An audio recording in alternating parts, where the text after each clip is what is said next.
中广公司新闻网心灵的春天节目，听众朋友早安，我是丁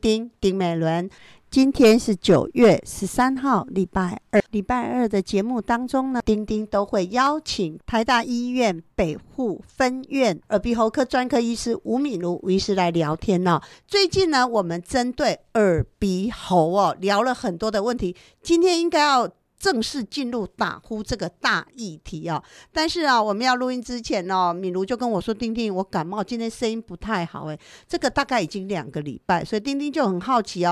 本身身为一个耳鼻喉科的专科医师，在台湾每一年的秋冬季节都要看很多感冒的专科医师，自己感冒到底该怎么办呢？敏如早安。丁姐早，各位听众大家早。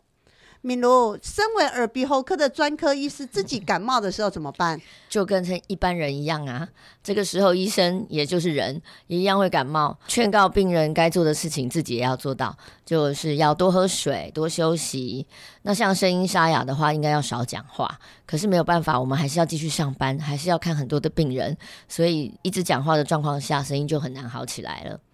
谈到了感冒、声音沙哑、喉咙不舒服，应该要少讲话。丁最有感，因为只要我感冒的时候，哇，要录音就很痛苦所以常有人在说声音沙哑好像没有什么特效药吧？声音沙哑我们会看原因啊。如果是急性发炎、声带比较肿的状况下，我们还是会有一些消炎消肿的药给病人吃。那如果原因是因为长期太常讲话，或者是常常用不当的方式讲话，太大声太用力，这样的方式造成声带可能长茧长息肉，这个部分的话可能就不是只有药物能够改善，而是要去做一些说话方式的改变，比如说要讲小声一点，然后呼吸要跟着说话的频率韵律去调整，这个都有一些专门的技巧让病人去学习。谈到了这个喉咙长茧因为有一个阿姨就跟我说，她先生老是喉咙沙哑，就是喉咙不舒服嘛，那到最后就觉得好像痛痛的，他们就很害怕会不会是有癌症，所以呢就去看了耳鼻喉科专科医师，结果医生就跟他说没什么大不了，你就是声带这里喉咙这里长茧。就阿姨就笑他先生说，你也不是老师，你也不是专门一天到晚要讲话的人，你也不是做广播，你也不主持节目，你干嘛也会声带长茧喉咙长茧一般人也会我们大家都以为老师啊什么歌手啊讲话讲多的人容易长茧，没错，这是一个高风险族群。可是我们也遇过很多家庭主妇长茧，为什么嘞？他可能在家里一直盯小孩，你赶快去洗澡，你去赶快写功课，你怎么都没有把衣服穿好，又要管先生说袜子乱丢，你什么时候几点回来，闲下来又打个电话跟姐妹淘闺蜜聊聊天。所以不要小看家庭主妇，有时候他们讲话讲得很多，我们就真的遇过很多都是家庭主妇没有上班的妇女，真的声带长茧，所以就不是真的以职业来分别。如果声带长茧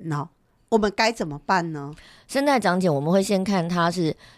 初期还是已经是中后期的状况。如果这个症状没有很久，刚开始长茧，我们看得出来那个茧不太大，那我们就会劝告病人说，你就是要少讲话，而且讲话的时候要用对的方式。那如果说已经是长了一段时间了，那个茧我们看起来已经硬硬的，已经没有办法再用声音的改善或者是讲话方式减少来做处理的话，那这个就要开刀了。音带长茧开刀的效果如何呢？因为以前丁有一个长辈也是一个节目主持人嘛，他后来因为声带长茧到最后让他连讲话都非常的困难那等到他去就医的时候，医生才发现他那个茧已经很大了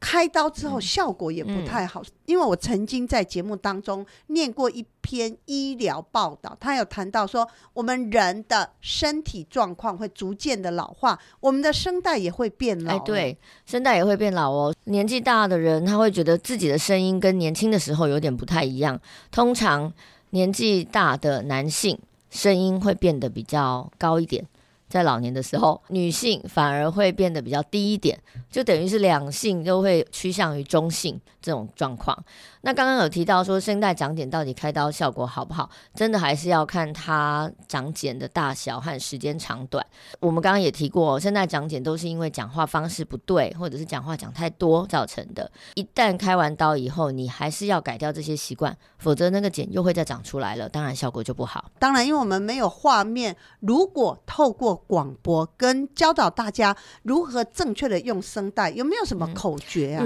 其实最简单的大家记起来的方式就是讲话不要太快，不要连珠炮一直讲，那个状况之下，你常常都会忘记呼吸。呼吸是让我们说话会变慢，然后做个停顿，让声带休息一下的方式。大家可以练习，你要讲话，第一句话要讲出来之前，先吸一口气，慢慢再讲，轻声细语，就温柔一点就对了啦，这样就不会伤声带了。所以呢，如果你经常啊，比如骂先生、骂小孩哦，可能要小心哦，这个声带还是会长茧。这个不分职业的，有些人如果力量用的对，人家像很多老师，他一辈子当老师，他也不会声带长茧。没错。聊到了这个耳鼻喉科医师自己感冒该怎么办呢？那敏如就跟我说，有啊，你自己也吃了抗生素啊、类固醇啊，可是好像没有我们想象中说马上就好。其实感冒没什么特效药，你来看病，我们给你的都只是症状治疗、症状改善，真正要好起来是要靠自己啦。就是你要多休息、多喝水，尽量不要去公共场所再被2次的感染。那吃一些比较能够让你恢复体力、比较有营养的东西，其实这个才是让你感冒能够好起来的方法。你自己在感冒的这一段期间，你大概是会加强吃了哪些东西？水分。补充水分多一点，就喝汤啊、喝水啊，但是记得不要喝冰的。水果、蔬菜这些有丰富的维他命，也是要多吃一点。所以这个就是我们在秋冬季节是感冒流行的大旺季，大家一定要特别的注意我们邀请到万华蔡耳鼻喉科的吴敏如吴医师，他是一个耳鼻喉科的专科医师我们今天要来谈谈这个大议题是什么呢？就是有关打呼为什么我们人会打呼啊？这个问题会不会问得太直接了？问得好其实打呼就是睡觉的时候发出声音来，其实不是只有人会打呼我听过我们家小狗也会打呼，所以其实打呼它不是专属于人类的一个问题。那只要是你的呼吸道当中有狭窄，那气流通过的时候不太顺利，在那个地方产生了一些气流的变化，等于就是一点涡流的感觉，那个气流造成的声音，造成周围组织的震动，就会有声音了。所以有些人打呼可能轻轻的一点点声音，因为你人不呼吸就走了嘛，所以呼吸很重要。但是就像你讲的，如果这个震动再加上这个气流，哇，很多人打呼是很恐怖。有的打呼是连隔壁都听得到的呢，对不对？以前丁丁认识一个朋友他说他本来过年过节都去他妹妹家住，去3年之后，他妹妹才忍不住跟他说：“姐，真的不好意思，我讲了你不要生气我老公说以后如果你来，我们要在我们家附近的商务饭店帮你租个房间，你就住那里就好。他姐说：“为什么？干嘛你们不欢迎我？”他说：“不是，姐，你知道吗？你睡在我们隔壁房间，你门关起来，我们的门也关起来，你打呼我们都听得到。”我那个朋友他说他活到40岁，他也没结婚，所以他一直都一个人住嘛，他不知道自己打呼这么严重对啊，有没有听过一句叫做，这也算成语吗？鼾声如雷，对不对？这个形容的真好嘛，真的就是这样子所以其实蛮多人打呼自己也不知道，通常都是枕边人或者是家人发现了告诉你。可是有一种状况要特别注意，就是打呼而且伴随着呼吸停止，这个就比较可怕了。如果你打呼只有声音大，那呼吸是正常的，那也没关系，反正就是吵别人吵自己而已嘛。但是如果有呼吸停止的状况之下，这个可能就对身体有很大的损伤了。什么叫打呼的时候又有呼吸停止？是不是譬如说假设这个人假设我跟他睡觉，我就发现他一路都打呼但是有时候打呼怎么又停了，打呼又停了，你可不可以形容一下？对，这个样的疾病我们叫做睡眠呼吸中止症。通常的状况会是这样，他就是打呼按照频率很有韵律的打呼，然后没声音，又呼声又没声音，可是突然几个鼾声之后，你没有听到声音了，那个状态它是呼吸停止的。你如果那个时候醒着看它，胸口没有起伏，鼻子前面也没有气息，就没有声音了，也没有呼吸了。然后呢，再过了几秒钟以后，突然他就好像吓到的状况，这样子吓一跳，又开始呼吸，然后又开始打呼，大概会是这样子的一个循环。所以谈到了睡眠呼吸中止症哦，这一个不算是新鲜的话题，但是好像哦，最近这些年越来越被讨论到。所以我们可不可以谈到打呼？我们先来谈谈睡眠呼吸中止症是伴随着打呼会一定有还是不一定呢？对，睡眠呼吸中止症的人大多数都会打呼，几乎80%-90%就是会打呼。那反过来，打呼的人是不是一定是睡眠呼吸中止症？就不一定了，那个比例上就没有那么高。听众一定会马上就会有疑问，就说那我现在会打呼，我到底有没有睡眠呼吸中止症？这很想知道这个问题关于自己的健康状况嘛。因为我们知道打呼，如果你是单纯打呼，没有伴随呼吸停止的情形，那对健康来讲大概影响不是很大。可是一旦有呼吸停止的话，这对身体的影响就非常大了哦，会造成一些缺氧的状况嘛。所以怎么来判断你到底打呼的状况有没有伴随呼吸终止呢？当然第一个就是请你的家人帮你观察看看，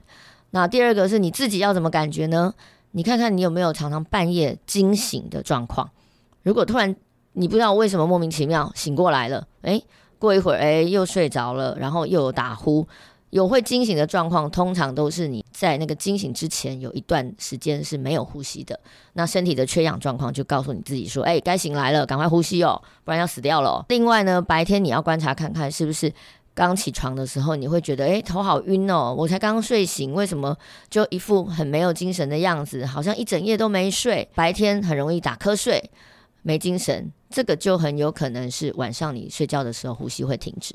所以谈到了睡眠呼吸中止症哦，不一定每一个打呼的人都会有哦，但是如果你有睡眠呼吸中止症的人，就有很高的比率你一定会打呼哦。不过就像那个我们敏如讲的，你可以请你的枕边人家人帮你观察看看，我觉得这很难假设你说好叫我观察我们家的哪一个家人，那我是不是一个晚上都不要睡？所以现在好像有这样的检查。有，就是大家越来越重视这个问题了啦。那医院也会有提供我们叫做多项睡眠生理检查，那会请你到医院来睡一个晚上，在你的身上会佩戴了很多的仪器，记录你的呼吸、心跳，包括血氧浓度，还有你肢体会不会一直乱动，这些状况我们都会用仪器把它记录下来，然后分析一下你到底一整个晚上当中睡眠的时间有多少，多久以后可以入睡啊，还有你有没有呼吸停止的问题，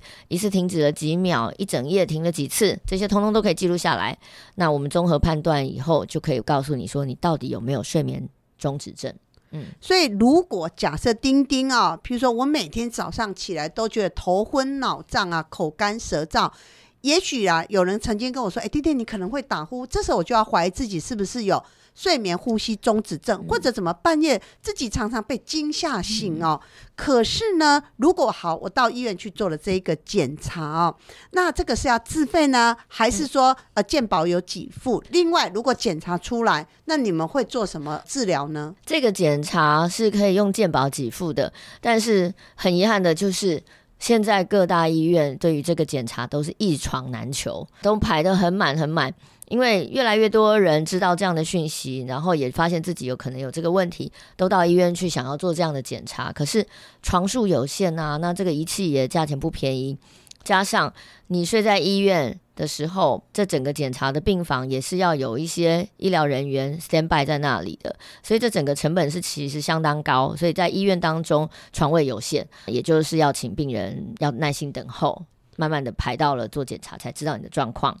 是我不了解睡眠呼吸中止症会不会有些人严重到医院你们判断他非马上做不可，还是说他其实这个不算什么，这个只要按照时间来排检查就可以？对，这个睡眠呼吸中止症它不算一个急症，所以没有办法立刻安插说医生认为说你立刻马上需要做检查，否则有生命危险。虽然当然我们刚刚有提到说这样子的疾病对身体是有害的，可是它也没有立即危险到说我今天不处理你马上就会怎么样的问题，所以在健保的规范以及医院的规定当中是没有办法用紧急的状况去安排。如果说我有这方面的疑虑跟困扰，我可以自费，然后我就可以来要求做检查吗？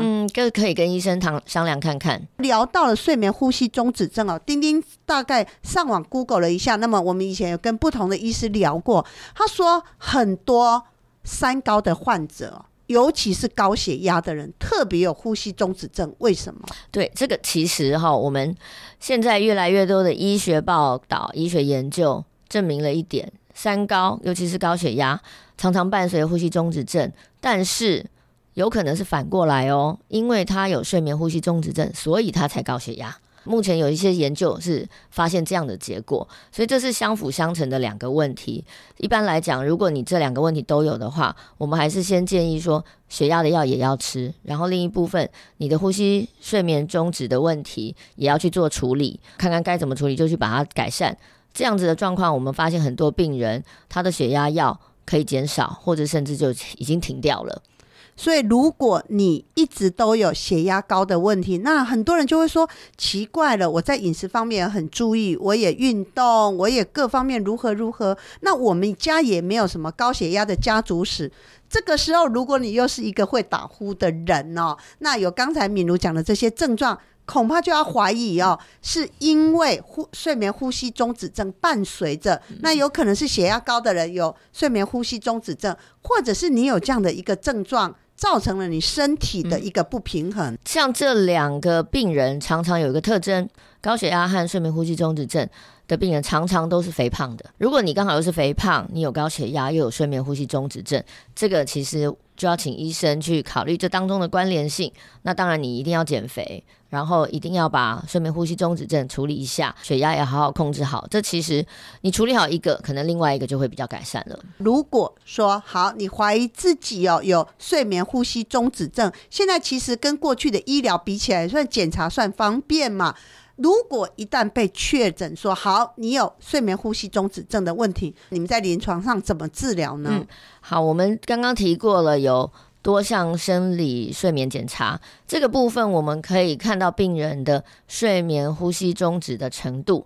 那根据这个程度呢，我们会分成有4个等级。第一个等级是他没有呼吸中止的问题，他只是单纯打呼，那这个是算最轻微的，他只是睡觉有鼾声，但是他呼吸都是正常。那另外就分成轻度、中度、重度的睡眠呼吸中止症，因为不同的程度我们有不同的治疗。像如果你只是单纯打呼的病人，那一般来讲大概都是在你的上呼吸道的构造上有一些问题，比如说你有鼻中隔弯曲，你有鼻甲比较肥厚的问题，鼻塞引发这个打呼的声音，那当然这就处理鼻子。如果在口腔的部分，扁桃腺比较厚，软腭比较肥厚，比较松弛，这个也会引起打呼，这个就是用外科方式来处理一下。那如果是轻度、中度、重度的睡眠呼吸中止，就有不同程度的处理方式，包括手术也是其中一个。那另外呢，还有可以带一个叫做口腔的止鼾器，更严重的病人的话，我们就会建议带阳压呼吸器。这个就是我们到了如果你有打呼的问题，那当然打呼的人不一定有睡眠呼吸中止症，但是如果你有睡眠呼吸中止症的人，大概高达90%都会有打呼的问题那么有关这方面的细部问题，我们下次会持续跟我们的台大医院北护分院耳鼻喉科专科医师吴敏如吴医师来聊天敏如，我们就下次见啦，拜拜，拜拜。您收听的节目是中广公司新闻网心灵的春天节目，听众朋友早安，我是丁美伦。要特别提醒我们住在新竹地区的朋友，从这个礼拜五开始，礼拜五、礼拜六、礼拜天到下礼拜一呢，早上的10点到下午的6点有一场新竹家具健康生活展在竹北体育馆里面展出啊。那么地址就在新竹县竹北市福兴东路一段197号啊。那么您可以来走走逛逛，同时呢，我们金能量生物科技的黄家农黄大哥，他们睡觉机太赫兹热灸店在这边有一个体验的服务摊位哦，我们的服务专线0225703329，0225703329。聊到这里，中广公司新闻网心灵的春天节目，听众朋友早安，我是丁丁丁美伦。今天是9月13号，礼拜二。要特别提醒我们的听众朋友，我们保健食品原物料2重优惠活动啊，我们进行到9月20号，服务专线0225703329，0225703329。我们针对全身上下疼痛的问题，邀请到振兴医院骨科的专科医师崔佑全崔医师来聊天啊。上次从丁丁的例子，因为我的左手呢，手肘那里长期拿拐杖，而且是从小挠到大，所以呢，我变成是长了骨刺，而且呢，又造成譬如说肌腱发炎、肌肉疼痛哦。所以呢，我是比较特殊的个案哦。但是崔佑全崔医师在门诊当中经常会碰到什么？网球肘的人呢，所谓的就是厨师手啦、妈妈手啦，或者很多人打球，就是同样的地方在施力。他说：“丁丁，这个比较少长骨刺，但是为什么每一个人主诉的症状一跑到崔医师的门诊，或跑到骨科专科的医师门诊，就说医师你帮我照个片子，因为我骨头很痛，这到底怎么回事呢？”今天我们要跟振兴医院骨科的专科医师崔佑全崔医师来聊天。崔医师早安。丁丁早安，各位听众朋友大家早安，我是崔医师。崔医师，为什么你说很多人譬如说有妈妈手、厨师手或网球手的人呢，一到你的门诊都跟你说，崔医师我骨头好痛，这里很痛哦，摸起来也真的是骨头痛可是崔医师你为什么都信心十足说这个一定跟骨头无关？我们骨头其实支撑我们身体嘛，然后有些位置可以保护我们重要的器官，比如说肋骨可以保护我们的心脏、肺脏，或者脊椎骨保护我们的神经。那其实最大的一个骨头的作用就是关节要做活动，任何的东西这个骨头肌肉要活动，它一定要有个拉在某一个地方，就像你的木偶绳子一定会接在木偶的手上面，或者是说它的腿上面，那你拉动这个绳子的时候，你这个腿才会动，你的手才会动。你就想象这些绳子就是肌腱所以这些肌腱一定是粘在骨头上面，拉动我们的骨头，那我们的骨头就会做活动嘛。所以我们所有的动作都是这样子做出来的，就是肌腱要去粘在骨头上，它本来就长在骨头上出来，拉动这个肌腱，拉动这个骨头的时候，我们就可以做到一个姿势的变换。所有的肌腱它都是有一个起点跟一个终点，都是附着在，大部分的肌肉都是附着在骨头上面，当然少部分肌肉它可能附着在一些筋膜的上面，可是大部分肌肉它就有一个起点一个终点，这两端都是骨头，起点可能是在肩胛骨里面，终点可能是在我们的上臂，那这个肌肉一拉的时候，我们上臂就可以举起来，手可以举起来。那如果这个肌肉的起点在上臂的骨头，终点在前臂的骨头，那一拉我们手肘就会弯起来。如果一个肌肉它从起点在大腿，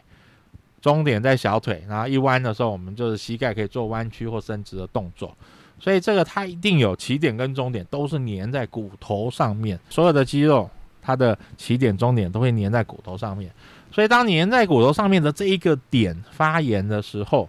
那就是你会感觉到痛，就是在骨头上面。所以位置是在骨头上面没有错，但是其实它的来源都是因为这条肌肉、这条肌腱有问题了。好，那最常见的日常生活最常见的大概就是网球肘，这个情况就是非常标准，你会非常的明显的觉得说我在手肘的内侧或者是外侧，我们内侧的话通常叫做高尔夫球肘，外侧叫网球肘或者厨师肘。这个手肘你可以摸到内侧外侧会有一个凸点，然后就痛在这个凸点上面，那这就是前臂在控制手腕跟手活动的这些肌肉，它的起点就是粘在这个位置，所以当你的手用太多了，自己喜欢打网球，像网球如果打了很多，你的手板一直在使用的时候，如果这个肌肉长期过度使用越来越紧绷了，那这个肌腱附着在骨头的这个点就发炎了，所以它就会叫网球肘，那就会在手肘上面的疼痛。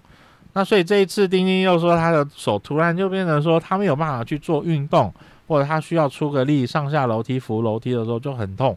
所以我就帮他稍微检查一下，我发现其实真的疼痛就跟我们一般人的网球肘是一样的位置，所以这时候我就说这个疼痛也许还好，可能不是真的说你的关节坏掉了非得要处理了，也许我们经过一些治疗，那这疼痛如果有缓解，你又可以回去做你的运动，做你的上下楼梯这些需要出力的事情的话，那也许这个问题可以解决，还不用急着开刀。像我喜欢打网球，很多的球友啊，如果也打多了或者打过度疲劳了，他也会一样有这个情况。如果实在是经过一段时间都没有办法修复，那又不能打球，很难过啊。那我就说，那你知道了，你就来我们这，我帮你处理一下。那第二天又生龙活虎，照样可以打球。所以这个情况常常是最常见的网球肘，但这时候骨头并不一定会有骨刺啊，或者是说有一些其他的异状，因为它主要是肌肉的过度使用。所以谈到的这个，我记得啊，我曾经访问过一个神经外科的医师哦，他说呢，有一个女儿带着90岁的老爸爸来到他的门诊哦，一直这个老爸爸就因为有讲话有点不清楚，但是他就一直比着他手肘的地方很痛很痛哦。结果呢，医生当然也是帮他做了检查，摸一摸就觉得可能很像崔医师讲的，可能就是地方是骨头在痛，可能是肌腱发炎或肌肉发炎嘛。那这个神经外科的医师说，这样好了，按照我的判断，可能是这里在发炎，所以我帮你打一针，然后呢，如果打这一针他回去马上就不痛，表示症状是得到缓解，是治疗的嘛，对症下药了。但是如果打这一针没有效的话，你再回来门诊，我们再照片子再做检查嘛。好啦，结果呢，这个打完这一针之后回去，因为从医院到家里大概2个小时的车程哦，老先生又开始说他痛得不得了哦。结果这个大姐就传来跟丁丁说，丁丁，我觉得这医师很两光他为什么要做这个判断？你看我爸爸打完这一针2个小时就马上痛啊，表示他应该就立刻要怎么样怎么样。但是后来我今天听了崔医师讲的，我才懂，就说其实你们在看到一个病症，你要先做一个判断治疗，如果这个方向不行，行不通，我们才往另外一个方向，不可能说我们要跳级，是这个概念吗？一般就是说，当然在医学上面的训练啊，你一定是有一个逻辑啦哈。病人有一些不舒服，我们检查有一些征兆，再搭配我们也许是不管是照 X 光啊，还是说什么影像的，或者说其他抽血的检查，你一定是配合这一些，最后就是会有一个结论嘛。医生一定不可能说是一眼就会知道一个答案，或者是说比如说病人只要说他的手痛，然后就来说那我是不是骨癌嘛？我们医学没有办法说你怀疑这件事情，那我们就什么都做，然后去证明你不是骨癌啦。这个事情会有一点花太多东西或太多资源或太多时间，或者甚至有一些检查其实对你是也许有伤害，比如说辐射线啊这些的，然后花很多的时间跟金钱嘛。那你一定要有一个推理的一个过程。那我就会跟病人讲说，这个情况你现在我这样检查起来，如果你真的是骨癌的话，当然我不能说不可能哈，我没有办法说不可能，但是基本上就是说这样子的话，你就去买一个乐透，你就会相信你一定会中，100%会中乐透。如果你认为这样子几亿分之一的机会你身上一定会发生的话，你当然就会觉得说你痛就是骨癌。所以这种东西我们没有办法这样漫无目的，然后认为说每个人买乐透一定会中大奖中头奖，然后你只要有痛就一定是骨癌，这机会我们没有无从推论起，你只能说靠几率来讲的话，然后就要投入很多的检查，那这样是不合理了哈。当然另外更不用讲说现在在健保制度下，我们这些医疗资源其实还是很珍贵的，所以我们不会做这样子的判断嘛，所以你一定会有一个脉络可循来做一些检查。然后做处理。所以刚才崔医师啊，用骨癌来做一个比喻啊，倒不是说这个是真的是一个骨癌，而是呢，其实因为你怀疑你骨头疼痛，假设啦，造成骨癌的几率，就像崔医师讲的，这个可能比中乐透还要再难呢，几率还要再小所以我们希望大家就是呢，你能够配合一个骨科的专科医师，或者什么样疼痛科的专科医师，好好的来帮你的病症做一个了解。我们当然希望一次就对症下药，可是有时候就像崔医师讲的，这一种专业的判断逻辑，我们还是要一个步骤一个步骤来嘛。那谈到了你就说好，如果治疗疼痛，也许在你评估过后，我可能可以帮他先打一针类固醇的针来缓解他的疼痛。这个让丁丁想到，最近有认识一个长辈，他扳机手他痛得不得了。那一天打电话来的时候，他就问我说：“丁丁，我扳机手疼痛要挂哪一科？”我第一个想到就是骨科啊。我说：“那你就去挂骨科。”他挂了骨科之后，他就跟我说：“那个医师说我很疼痛，叫我先吃药，吃1个礼拜，先开1个礼拜。然后如果这个礼拜很疼痛，再来。”他说：“丁丁，我回去第3天我就痛死了。”所以呢，他又临时去挂了这个医师的门诊那医生说：“好，那我就先帮你打1针类固醇的针，看能不能止痛，因为你是急性疼痛嘛。”但是他说：“丁丁好奇怪，我听我的左邻右舍，听到我的好朋友说，譬如说哪里很痛，医生帮你打1针，有的可以撑1年，有的可以撑2年，至少也撑个半年。”他说他打了1个月之后，他又开始疼痛，他现在就在想，完蛋了，我1个月前才打这个类固醇的针，我现在又急性疼痛了，那我该怎么办？这个像扳机指这个也是很常见啊，就是说痛起来当然就是很不方便日常生活常常会觉得很困扰那老实讲，扳机指当然它不会有什么大事就是说你是刚刚讲的骨癌那机会可能很低很低了它就是不是那么严重，但是非常的困扰。像这种情况很多时候来我门诊的病人，那通常我会评估他痛不痛，或者是说他影响的程度，或者是他的时间到底有多久。如果说这个情况他其实持续的时间并不长，我都会通常会建议先使用药物试试看。第二个当然就是要明确的告诉这个病人有一些事情你可能可以做一些按摩泡热水做一些伸展它其实才可以得到根本的解决啦。因为扳机指跟我们刚刚讲的网球肘这些，它其实就是一个过度使用。你问我会不会好，会不会再来，一定会再来你如果用多了就是会来，就是会再发。所以你要知道说你怎么样处理，让它减少再发生的机会嘛。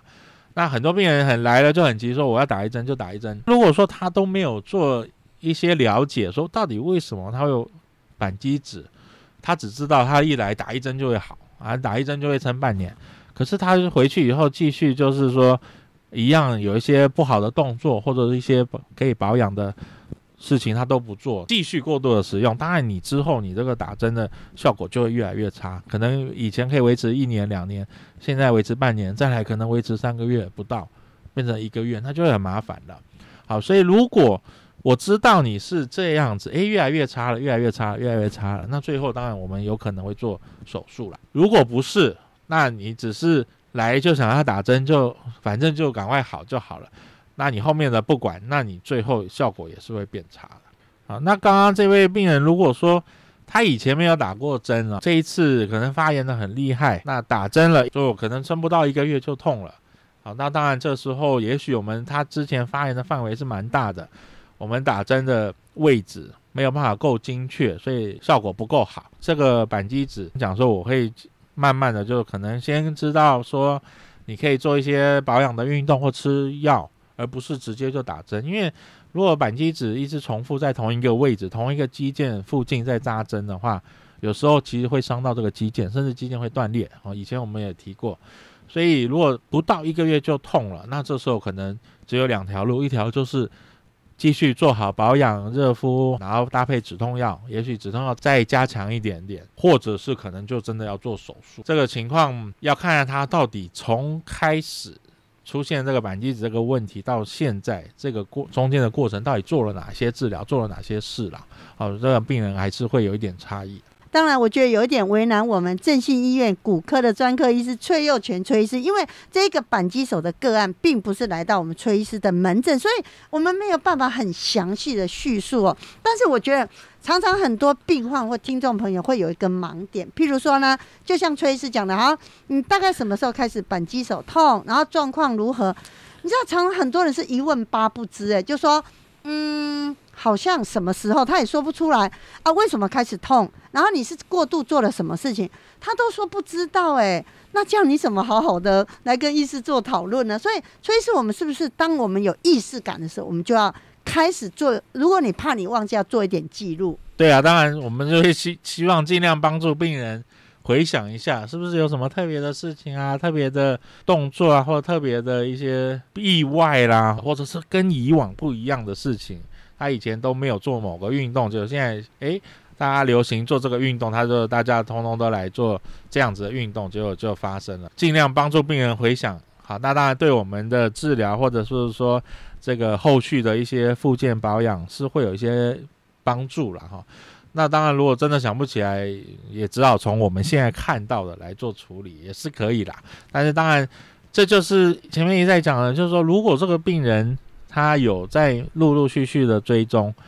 那你这个东西得到的资讯一定会越来越多嘛。那如果只有看一次，结果一次不好就这个病人这个医生不好就换一个地方，那永远都是从头来过，就是很辛苦。那你说如果扳机手到最后譬如说止痛药啦或打类固醇的针都没有办法治疗，最后就是开刀嘛。那么扳机手的一个开刀对你们骨科医师来讲算是小儿科的一个小手术吗？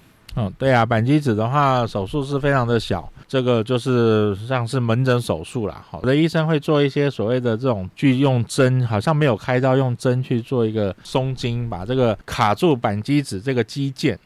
这个卡住的一个东西把它做一个切除。有的是不用开刀的方式，但是包括如果说像有做过这样子的这种，当然所谓的微创就是说好像不开刀用针去把这个东西弄掉，那有时候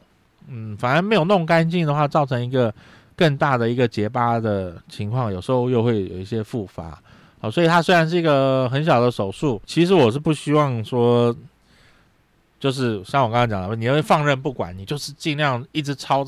这个手用到爆，然后就是打针，然后打针不行就开刀。其实这些东西其实对身体都是一个伤害嘛。所以这个就像崔医师讲的，因为我觉得每一个医生在门诊当中他当时下的判断以及他选择治疗的方式其实我们一般病人不知道嘛。那我们病人只求一个结果论，就是我不痛了而且可以撑这么久。但是呢你还是要多了解一下，比如说当医生选择这样一个什么样的治疗方式的时候，将来会不会有什么后遗症？这个才是我们要探讨的吧。医生有很多种，病人也有很多种啦。有的病人也会说，你不要跟我讲那么多，反正你帮我弄好就好了。所以医生不讲话也没关系，反正医生决定了一个治疗，结果都是很有效的，那也很好，只要做得好，然后病人是有效果的，其实也没有关系啦。那有的病人当然喜欢了解更多，或者是说要知道这个前因后果怎么样做治疗那你就选择像这样子的医生会解释给你听，会让你选择做治疗，甚至就是让病人自己决定你想要哪一样的治疗都可以嘛。医生跟病人就也是一个缘分嘛，就是说你就会看到这个医生，你觉得这个医生很好，值得信赖，或者跟你很投缘，那你就让他治疗。或者是说你觉得这个医生虽然不讲话酷酷的或者很凶，可是他治疗都是好的，那也都没有关系。所以这个东西是自由的选择啦。但是基本上我还是希望就是说，不管你选择哪个医生，其实你还是会有，比如说1次2次3次，一定会有一些追踪或者检查或者判断或者治疗的调整的时间绝对不可以说你看一次不如你的预期，或者你想要觉得他应该跟你讲10句话，怎么只讲1句话你就不看了。你当然你就去选你喜欢的那种医生，但是你就可能还是要有耐心啦。我觉得这个医生是一定是一个循序渐进的，才会做一个比较好的判断。当然啦，我觉得我们作为病患的我们一定要有个概念，就是当你有个疼痛已经如影随形了你千万不要拖个10年15年才觉得说我好像不能忍受了，我才来找这个医生。你知道长期疼痛会留下很多后遗症的，所以有关这个话题，我们下次会持续邀请到振兴医院骨科的专科医师崔佑全崔医师来聊天。崔医师，我们就下次见。好，拜拜，拜拜。中广公司新闻网心灵的春天节目，听众朋友早安，我是丁美伦。今天是9月13号，礼拜2啊，要特别提醒我们的听众朋友，我们的服务专线0225703329，0225703329，我们要来播一段心情分享啊，谈的是25个自我安慰的方法，让自己过洒脱的人生。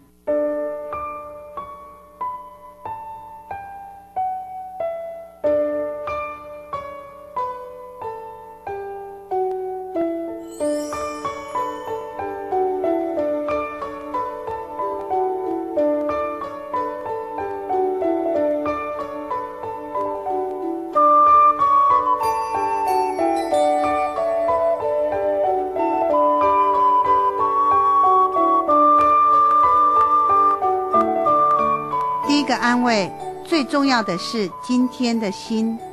何必为痛苦的悔恨而失去现在的心情？何必为莫名的忧虑而惶惶不可终日？过去的已经一去不复返了，再怎么样悔恨也是无济于事，未来的还是可望而不可及，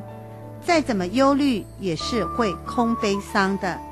今天心、今日事跟现在人却是实实在在的，也是感觉美好的。当然，过去的经验要总结，未来的风险要预防，这才是智慧的。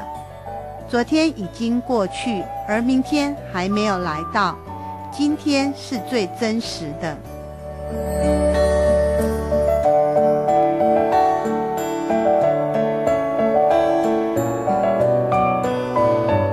第二个安慰，自己的心痛只能自己疗愈，何必为痛苦的悔恨而失去现在的心情？偶尔的抱怨发泄一下也是十分必要的，但是无休止的抱怨只会增添烦恼，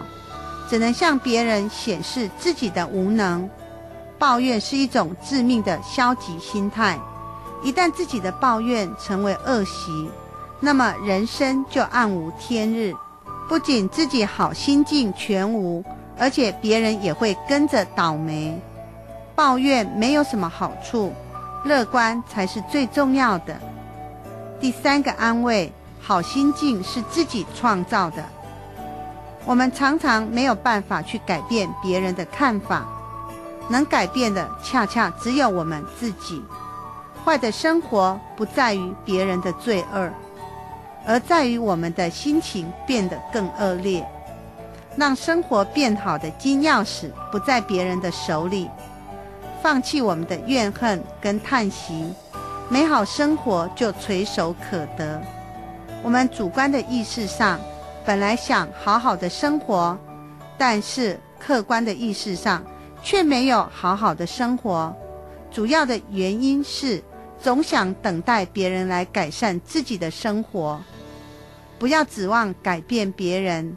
自己做生活的主人。好心境是自己创造的。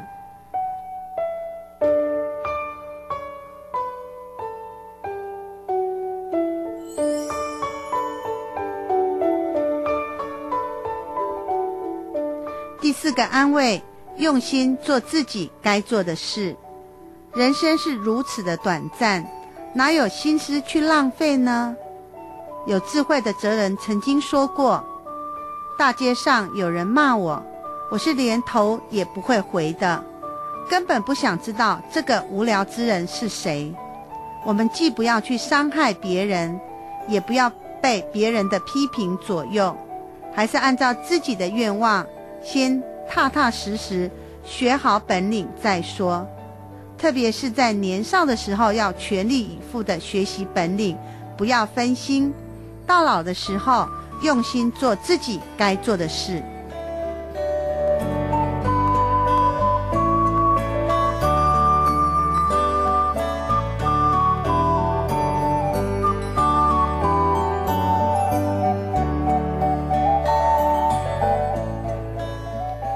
5个安慰，别总是跟自己过不去。学会自己欣赏自己，等于拥有了获得快乐的金钥匙。欣赏自己不是孤芳自赏，欣赏自己不是唯我独尊，欣赏自己不是自我陶醉，欣赏自己更不是固步自封。自己给自己一些讯息，自己给自己一点快乐，自己给自己一脸微笑，何愁没有人生的快乐呢？经常要自己给自己过节，学会寻找愉悦的心情，别总是自己跟自己过不去。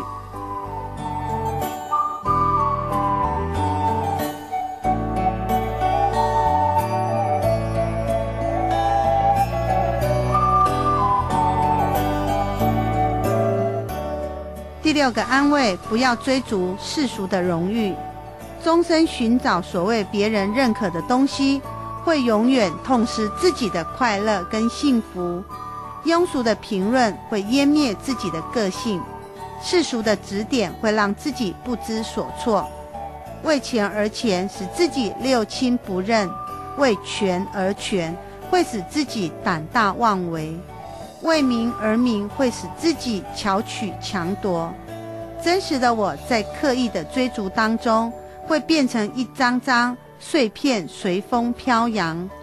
世俗的我已经变得面目可憎，得到了媚俗，失去了真实。要坚定信心，拥有自我，不要追逐世俗的荣誉。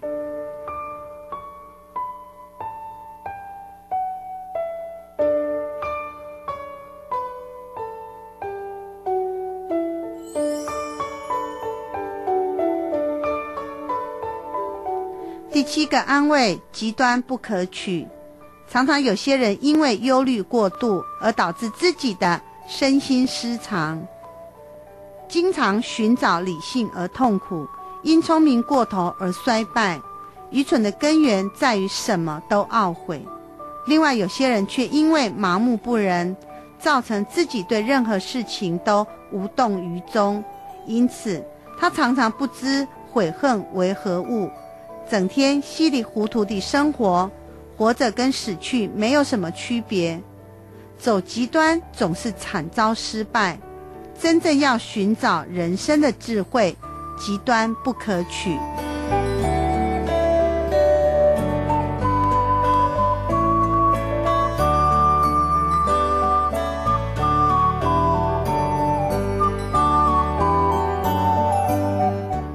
第8个安慰，不要过于计较别人的评价。没有一幅画是不被别人评价的，没有一个人是不被别人议论的。自己要是沉默，有人会指责城府太深；自己要是善于健谈，有人又会指责夸夸其谈；自己要是赞美别人，有人会指责别有用心；自己要是善意批评，有人更会暴跳如雷，认为你多管闲事。光看别人的脸色，自己还活不活呢？拥有自我，不要过于计较别人的评价。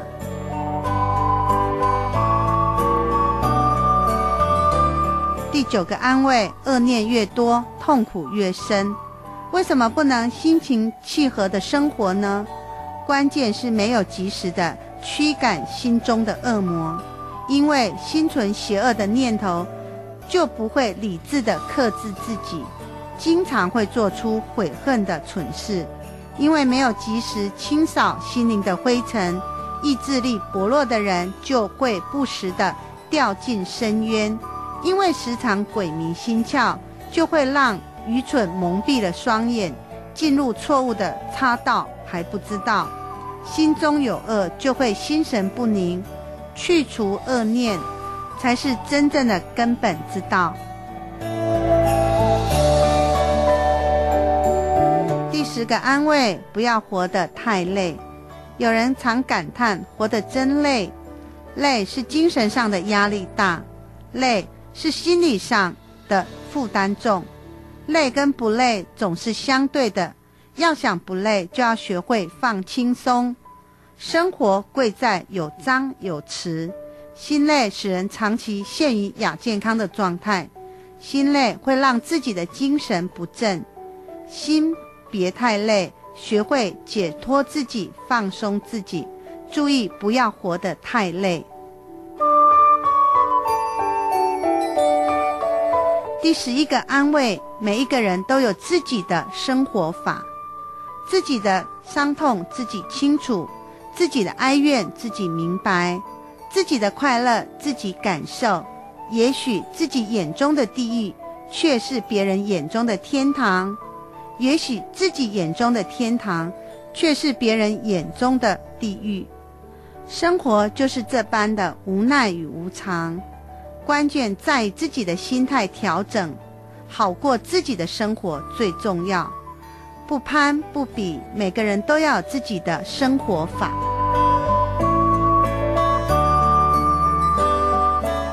第12个安慰，不做欲望的奴隶。人们总是叹息着飞蛾扑火，人们总是讥讽着鱼儿上钩，人们总是笑话般地说自陷泥沼。但是如果自己仔细想一想，在我们生活的周遭，这种欲望的悲剧还会少吗？人心不足蛇吞象，放纵自己灵魂的人，最终会失去真正的自由。必须时时刻刻警惕不良的欲望，不做欲望的奴隶。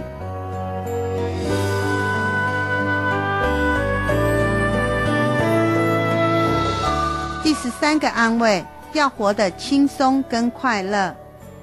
不跟别人盲目的攀比，自己就会悠然自得；不把人生目标定得太高，自己就会欢乐常在；不刻意追求完美，自己就会远离痛苦；不是时时苛求自己，自己就会活得自在；不吹毛求疵，自己就会轻轻松松；活得太累就会痛苦不堪；知足常乐，要活得轻松跟快乐。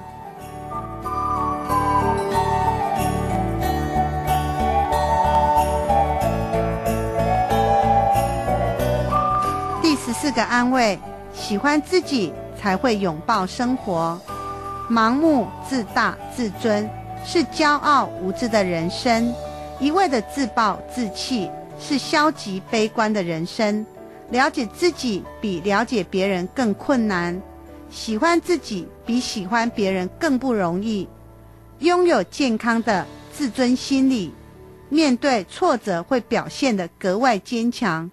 不为外界的诱惑而失去自我，不为一时的挫折否定自己，时时客观冷静地评价自己，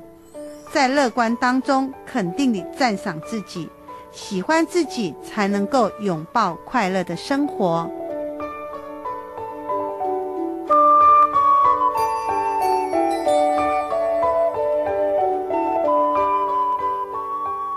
第15个安慰，多用善眼看世界。水至清则无鱼，人至察则无有。处处不能容忍别人的缺点，那么人人都能够变成坏人，也就没有办法和平相处。以恶的眼光看世界，世界无处不是残破的；